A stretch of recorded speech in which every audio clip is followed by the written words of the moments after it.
a multisyllabic lesson. Are you ready? Let's get started. All right, let's first begin with some fluency activities. My turn. Ev, d, r, or j. Your turn. K, a, e. It could be I. E or I. Excellent. I. Nice job. All right, let's take a look at some of our syllable types. Are we ready? My turn. Re, mo, fi, for. Your turn. Can, a, mem. Nice job. Remember that good readers are always looking for patterns and parts of words that they already know to help them read words more fluently. All right, let's review our vowels. The vowel is A. Tell me how I can spell the sound A. A, plain A. Okay. A, E. Not as AI. common. AI is more common. A, Y. AY. These are your very common patterns. Can you think of any other ones? You have E. A. You can say A. Excellent. We also have some low frequency patterns like EI or EIGH, right? EY, like in they. Okay, so when you're reading, you want to remember that good readers are looking for these patterns and making sure that we are remembering those vowel sounds. All right, I noticed that we're still confusing the B's and D's, so let's practice. D. What letter makes the D sound? D. Is D a vowel or a consonant? Consonant. It is a consonant. Excellent job. Go ahead and write that down. Nice job. All right, let's review some patterns. The first pattern I want to review is R. R. What pattern says R? A-R. A-R says R. Like in the word spark. Tell me what sounds you hear in spark. Arc. Nice job. Go ahead and write that word on the line, making sure you use this pattern. S says S, P says P, A-R says R, and K says K. Spark. D. D. The inflectional ending D. How can we show past tense for a word? How can we show that it happened in the past? I parked the car. I parked the car. How would I spell that? P-A-R-K-E-D. Yeah, so it's the ED is the inflectional ending that I wanted to review, right? Like in parked, which you already spelled. So let's go ahead and write that down. P-A-R-K-E-D. Remember that D sound at the end can sometimes sound like D or id. So we have to make sure we are thinking about those sounds as we're reading and writing our words. All right, get ready for our song. Prefix, prefix, where can you find me? I'm adding to the beginning of a word to make a new word. Pre, yes, that's me. Before is what I am known for. Miss, don't get me wrong, this is no mistake. On, this is not fair. I need a redo. Maybe you're confused, but just reread. That is what you need to help you understand the prefix. Are you ready for the remix? All right. Our key word for this lesson is repeat. What is the word? Repeat. If you hear the word part re and repeat, give me a thumbs up. Excellent job. Re means again. What does re mean? Again. What prefix means again? Re. Excellent job. So if you're repeating something, it means you're doing something again, or you're saying something again. The part of speech is a verb. Raise your hand if you've ever repeated something. Yeah, right? We probably all have at some point. If you've ever asked someone to repeat something for you, raise your hand. Yeah, I've definitely done that as well, right? Sometimes we don't hear something correctly, so we need it to be repeated to us. Take a look at this picture. What do you notice? It looks like she's maybe telling all the people like about something. Like maybe they are asking her to repeat I like something how she said. Excellent. I like how you use the word repeat as you were describing the picture. All right, can you repeat your answer so everyone can hear it clearly? Can you Yeah. repeat your answer so everyone can hear it clearly? Yeah. What do you think's happening in this picture? I think that the woman in the black, her black, like her hair, with the brown black hair, I think she's repeating something she said to everybody so they can hear it clearly. Excellent. So throughout this lesson, we are going to be reading and writing words that have the prefix re. All right, let's take a look at our tree here. At the base of our tree, we have re, which means again. So we're going to work through some of these words together to figure out what they mean. So my first word is retry. If I'm trying something, but I'm retrying it, I'm trying it again. All right, your turn, Ava. What does the word part re mean? Again. So if I redo something, what am I doing? Doing something again. Doing it again. What does re mean? Again. And if I'm rewriting something, what am I doing? You're writing the word again. Excellent job. If I'm returning something, or if I return something, what am I doing?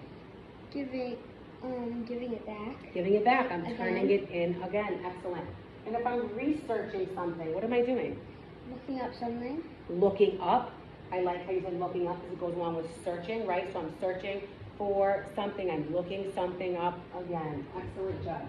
All right, so when we read big words, okay, we have to recognize our prefixes. We want to circle them, box our suffixes, and locate our vowels, which is extremely important. And then we have to use our knowledge of those syllables to decode the vowel sounds. We can scoop under each syllable and blend those sounds from left to right. And then we have to see if the word sounds right. If it doesn't sound right, we have to flex our vowel sound and see if it sounds right. And then we have to check the context for clarification.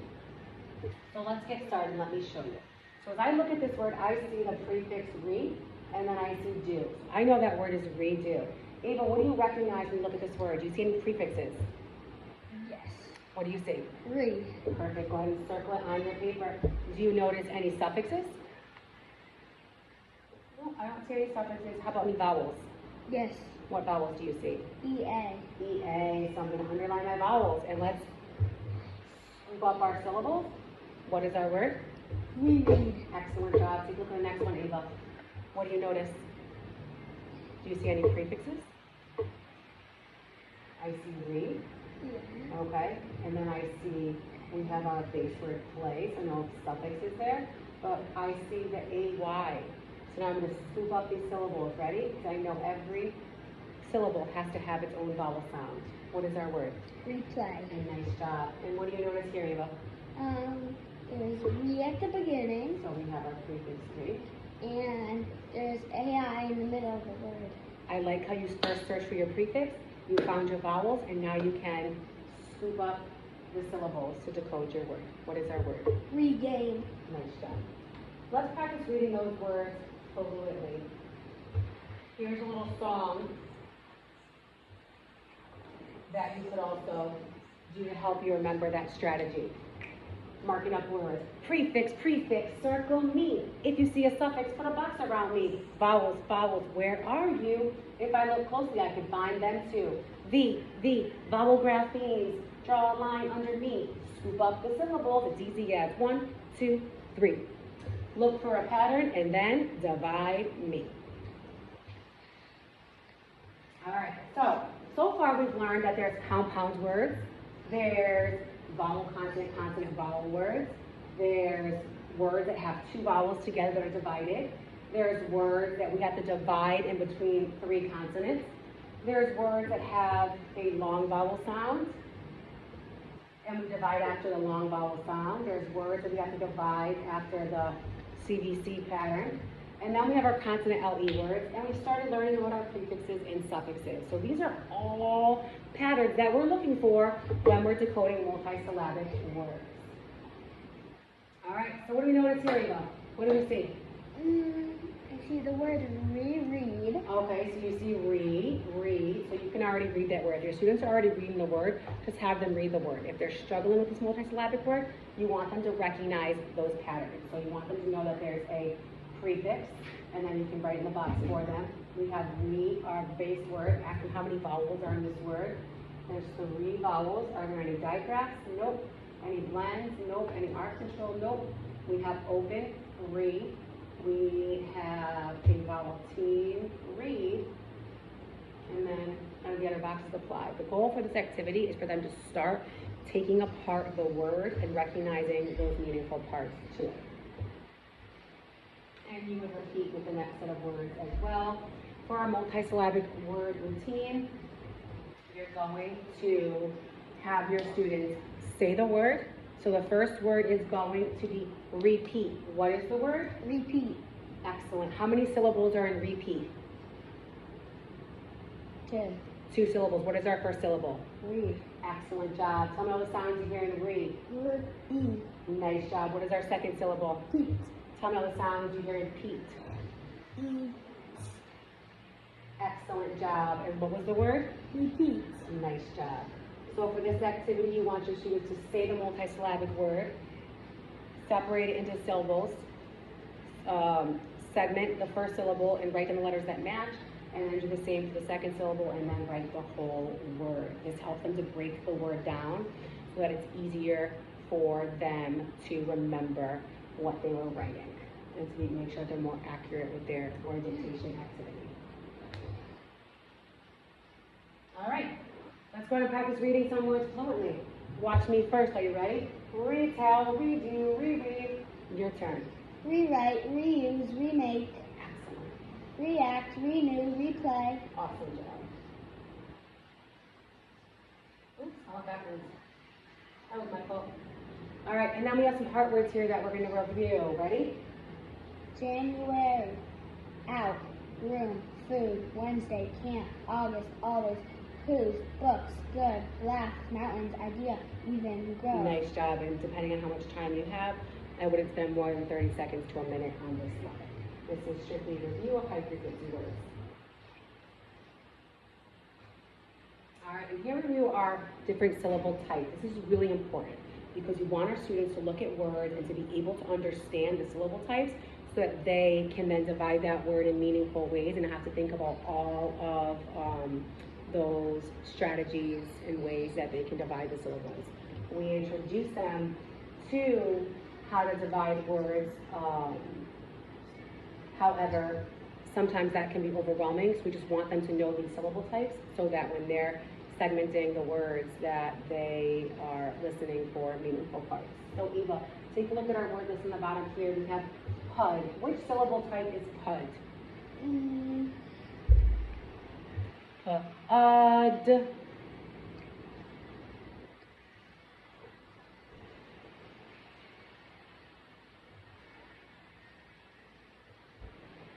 Closed. Yeah, it's closed. The vowel sound is closed, right? It's a short vowel sound. How about car? Car. Closed. No, R control. R control. I like how you quickly fixed that. Nice job. And then you continue making sure that everyone gets a turn to go through all of the words, parts together. And then we're going to read a passage that has the prefix or suffix that we are working on. So this story is all about respect. What does respect mean to you, Ava? What do you think about when I say respect? You're nice to people, and you're grateful for what they do. Awesome. So I want you to be thinking about ways that you show respect as you read this passage, okay? All right. When you're ready, you can start. If you don't know a word, I will tell you it. I believe responsible people should always show respect to animals, people, and things. I can recall the times when others did not show me respect, and it felt repulsive. Remember, you cannot rewind or take back your actions. Just one kind remark or action can revive someone's day, making it much better. It can be a small act like holding the door or reacting with a smile or laugh. On the other hand, being rude or disrespectful can reduce the quality of someone's day. For example, if someone rejects you by refusing to play with you, that can be very hurtful. I rely on the respect of others to reverse any bad feelings I have. How about you? Are you respectful? What do you do to show respect to others? Excellent job reading. You read so beautifully. I love how you read smoothly So now let's think about the questions. Are you respectful? Yes. How are you? Yes, I am respectful. Yes, I am respectful. What do you do to show respect to others? I hold the door for people, and I'm kind. Like, Those are great ways to show respect. So thinking about this piece of text, what is this mostly about? Respect.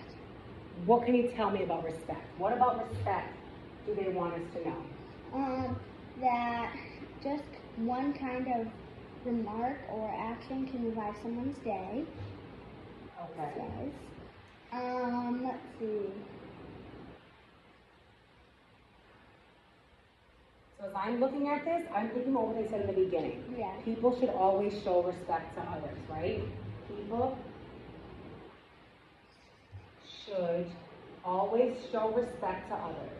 And now I want to think about the why. To be Why? kind. Well, you kind of answered the why for me when I first asked, because you said it can,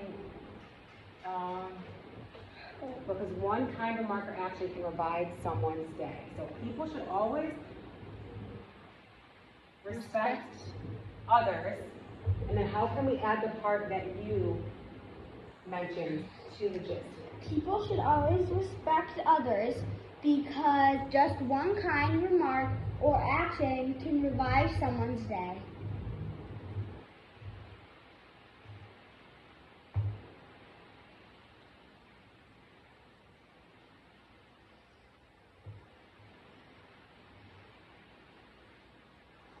All right, nice job. Awesome job. To build fluency, you're going to notice that you're going to have the same passage for a couple of days, so your students can work on building their fluency on that passage. And then you also want to incorporate scooping phrases if you're working with your students on fluency. You'll notice that as you open up the speaker notes here. Takes a second. You'll notice here that it just walks you through the routine of first thinking about the title, activating your students' prior knowledge, selecting some vocabulary words to review. They are highlighted. Giving your students time to read the passage in about 60 seconds. And then it talks about how you can echo, do repeated readings. And then there's also questions in the bottom to help support you with some of those comprehension questions. Because you want to make sure that we are really supporting our students and helping them to understand what they are reading. We want to do it in a meaningful way.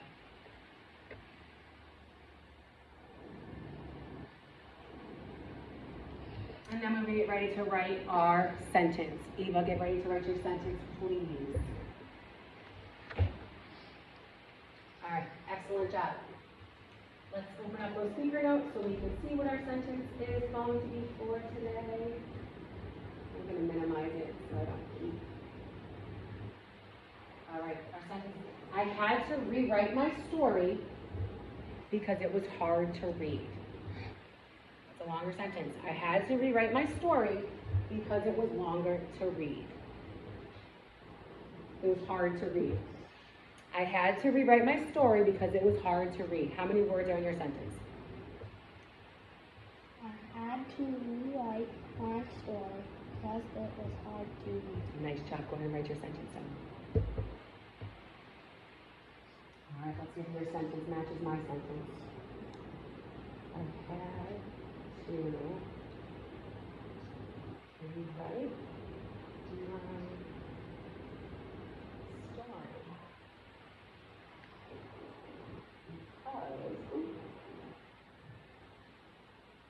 Why do you think the story was hard to read? Because maybe it was misspelled, or the handwriting was a little messy, Yeah. or some words were missing. Yeah. Sometimes we have to rewrite our stories, right? That's part of the writing process. So if your sentence looks like my sentence, give me a thumbs up. Nice job. And if it doesn't, that's okay. You can go back and you can fix your sentence now. All right. you're going to notice that there is a slide that is specifically for comprehension.